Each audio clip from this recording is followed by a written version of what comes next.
भाजपा पिछड़ा वर्ग मोर्चा में नगर निवासी युवा समाज सेवी अशोक कुमार गुप्ता डब्ल्यू को मिली बड़ी जिम्मेदारी, बधाइयों का लगा तांता, समर्थकों में खुशी की लहर।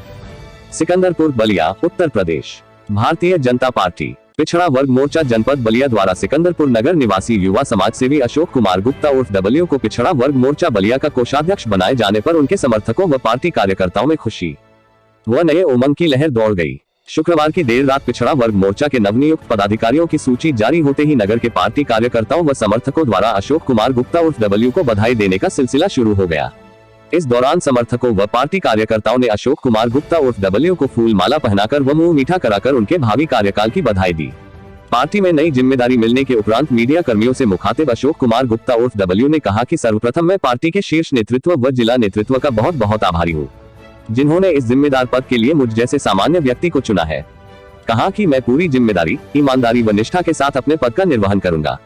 भारतीय जनता पार्टी की नीतियों को जन जन तक पहुंचाना, संगठन को और ज्यादा मजबूत करने तथा आम जनता के बीच सामंजस्य व संवाद स्थापित करने की दिशा में काम करना मेरी पहली प्राथमिकता होगी। आइए देखते हैं उनके साथ हुई इस खास बातचीत की पूरी रिपोर्ट। अशोक कुमार गुप्ता जी, पहले तो आपको नए दायित्व के लिए बहुत बहुत बधाई। आपको भी शुभकामनाएं। आपने जो है यहाँ पे आकर के हमसे वार्ता किया। मैं आपके चैनल के माध्यम से जिला नेतृत्व को बधाई देना चाहता हूँ, जिन लोगों ने मुझे इस योग्य पद पे जिम्मेदारी जो दी है, मैं अच्छी तरह से निर्वाह करूँगा, पूरी ईमानदारी और निष्ठा के साथ। अशोक जी, आप भारतीय जनता पार्टी से कब जुड़े और आपने किन किन दायित्वों का अभी तक निर्वहन किया है?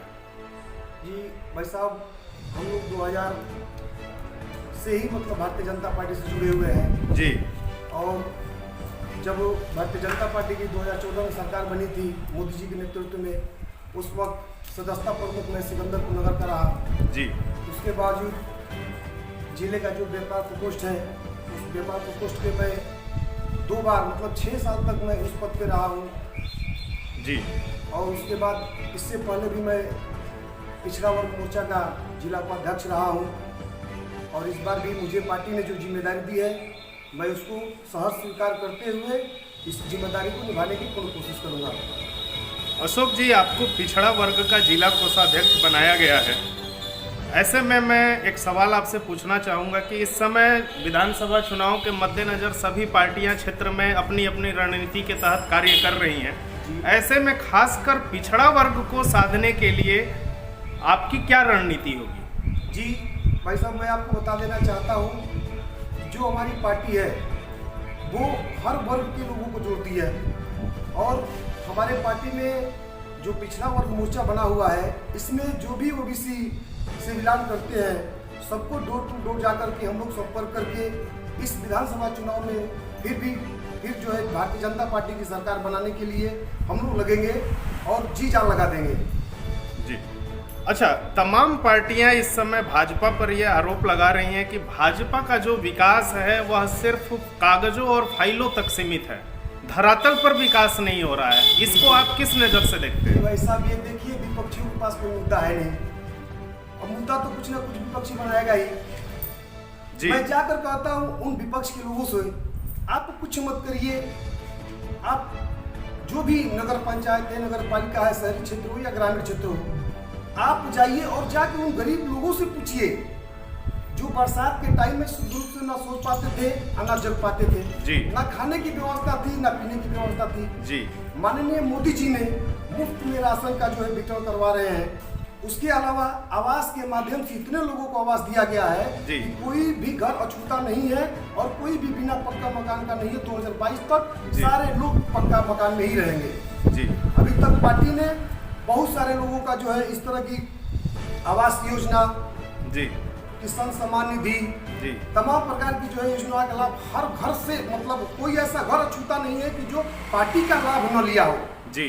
विपक्ष तो कहेंगे उनकी तो काम ही है जी।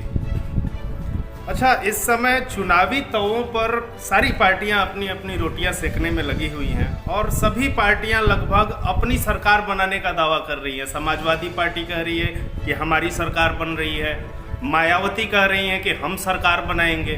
तो तमाम पार्टियां अपनी अपनी सरकार बनाने का दावा कर रही हैं। इसको आप किस नज़र से देखते हैं? जी भाई साहब, ये राजनीति है और राजनीति में अगर लोग नहीं कहेंगे तो कहेंगे क्या?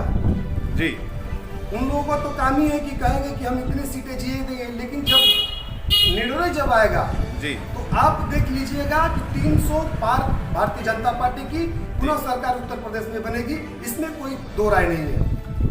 अशोक जी, खासकर आपको पिछड़ा वर्ग की प्रकोष्ठ के मोर्चे की जिम्मेदारी मिली हुई है।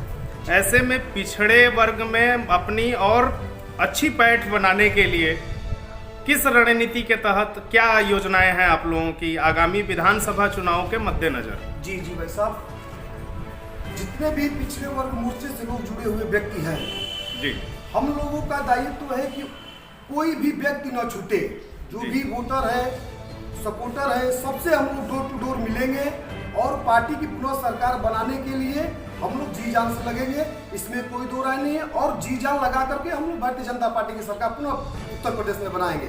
जी, पार्टी में एक नया दायित्व मिलने के बाद कैसा महसूस कर रहे हैं आप? बहुत ही खुशी की बात है, बड़ा ही हर्ष हो रहा है कि पार्टी के शीर्ष नेतृत्व ने मुझे इस योग्य समझा और पार्टी का जिला कोषाध्यक्ष के लिए हमें नियुक्त किया। मैं आभारी हूँ, तहे दिल से धन्यवाद दे रहा हूँ माननीय जिला अध्यक्ष जयप्रकाश साहू जी को, और जो हमारे मोर्चे के अध्यक्ष हैं उनको भी हम तहे दिल से शुक्रिया अदा करते हुए मैं इस पद को मैं निर्वाह करूँगा पूरी जिम्मेदारी के साथ। नई जिम्मेदारी मिलने के बाद आप क्षेत्रवासियों को क्या संदेश देना चाहेंगे?